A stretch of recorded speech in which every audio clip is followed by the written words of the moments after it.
to Game Time, presented by Kia. I'm Stephanie Redick, alongside Greg Anthony and Carlos Boozer.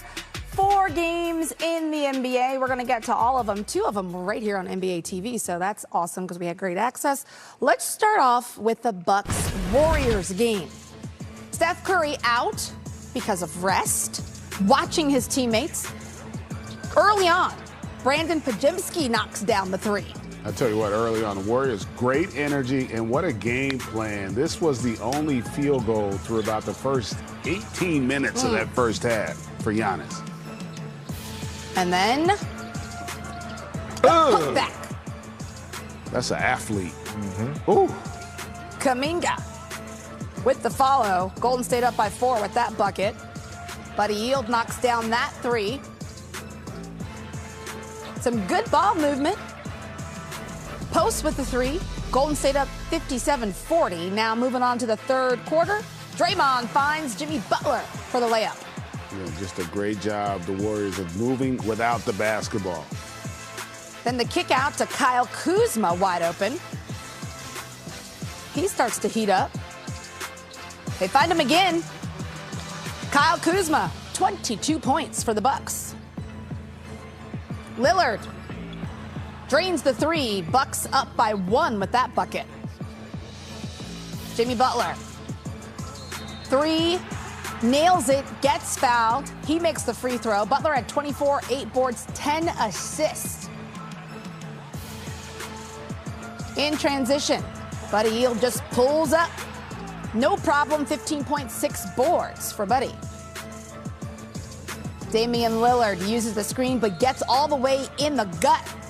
Trying to keep it close. He was back home in the Bay Area, but I tell you, give those Warriors credit in terms of their defense tonight. And then they find Podziemski, the Warriors do. Another 3 to seal it, 17 points, 7 boards. Good game for the Warriors. Steph Curry out, but enjoying the show. Warriors win it 104-93. Jimmy Butler led them with 24, 10 assists, 8 boards. Kyle Kuzma led the Bucks with 22 in a losing effort. Let's hear from head coach Steve Kerr, the Warriors postgame.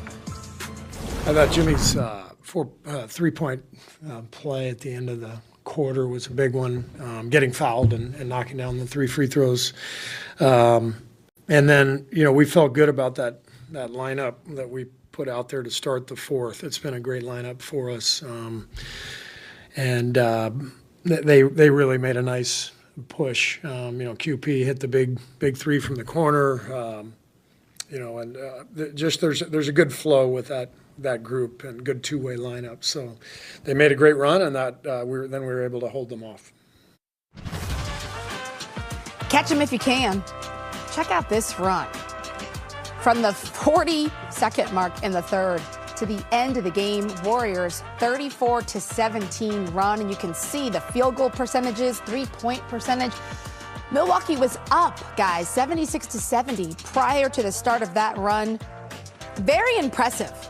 Warriors 7-3 when they play without Stephen Curry. They're starting to figure things out. Booze. No, they are. For me, it's the defense, man. They just do a great job of walling up. You see Giannis doing a good job of trying to attack the basket, but they protect the paint. They turn that defense into offense, and that turns into more offense, right? Podziemski comes off the bench, knocks down 3s. Jimmy gets the and 1-3 right there. Buddy Hield comes in hitting 3s in transition. Man, I want to go out there and shoot a 3. You know what I mean? They just do a phenomenal job hanging their hat on their defense, especially since Jimmy got there, and it translates into offense. 25 assists on the 32 made field goals. So to your point, I mean, their ball movement was really on par along with their defense, but also their bench really stepped up. They were plus 26 in this game. So they were getting contributions from everybody, and their defense continues to show itself. Even though they didn't have Steph Curry, Butler still was the catalyst for them. Really does so much in terms of the facilitating. But he, like Draymond, they set the tone defensively. I thought their game plan defensively against Giannis and Dame was arguably the best I've seen all season. They were locked in and very disciplined on that side of the ball. I'm glad you brought it up because we want to talk about Draymond's defense on Giannis. Booze, show us what you saw. One, I think the biggest thing is he's not afraid. He's not afraid of Giannis. Does a good job of getting back right here, gets the block right here, which leads out into transition. Does a good job. They also did a good job of kind of double-teaming Dame a little bit to throw him off rhythm-wise, but Draymond not afraid to go in the help side position, not to be able to guard his yard, be physical, get his hands on so many deflections tonight. Does a good job of making it a contested layup. Not an easy layup, but contested layup.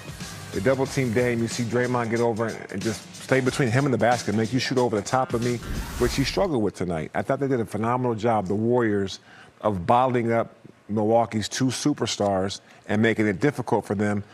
Even though Kuzma got off and tried to keep it a little bit close, they did an awesome job on the two main guys on Milwaukee. Yeah, anytime you can stop their two best players, the opposing teams, that's going to give you a much better chance of having an opportunity to win this game, and that was huge. Yep.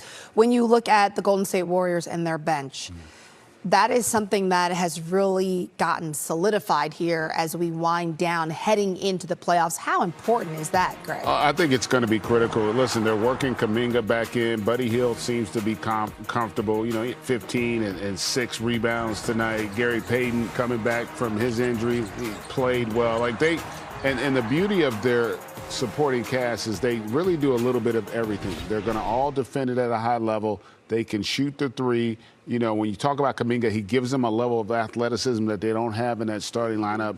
It gives Steve Kerr a lot of flexibility. And right now, the entire team's playing with great confidence because they understand how to impact winning. And with the young group, that's been a frustration for Steve Kerr the last few years. But now they're starting to reap the rewards of the patience they've shown with these young guys because they get it now.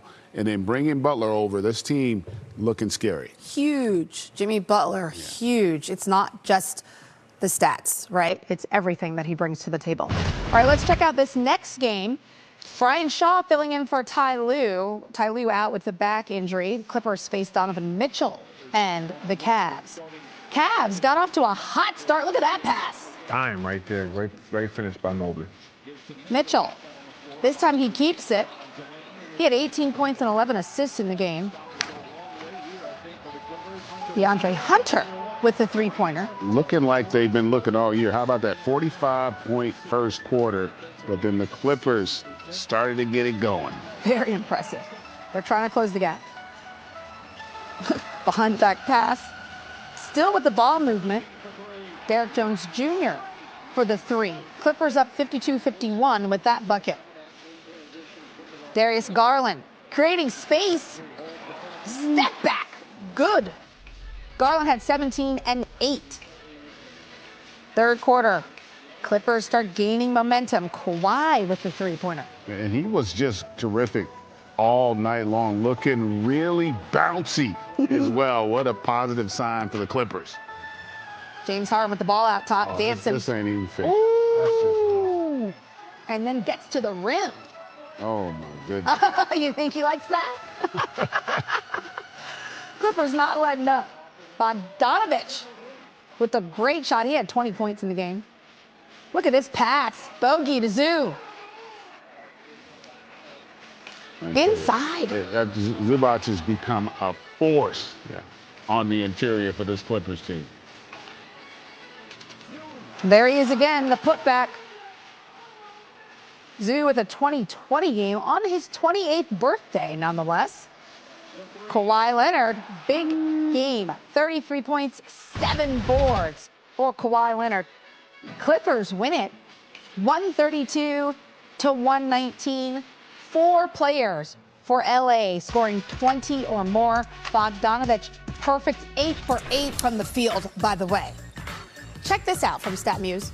28 points, 20 rebounds, the first player in NBA history with a 2020 game on 70% field goal percentage.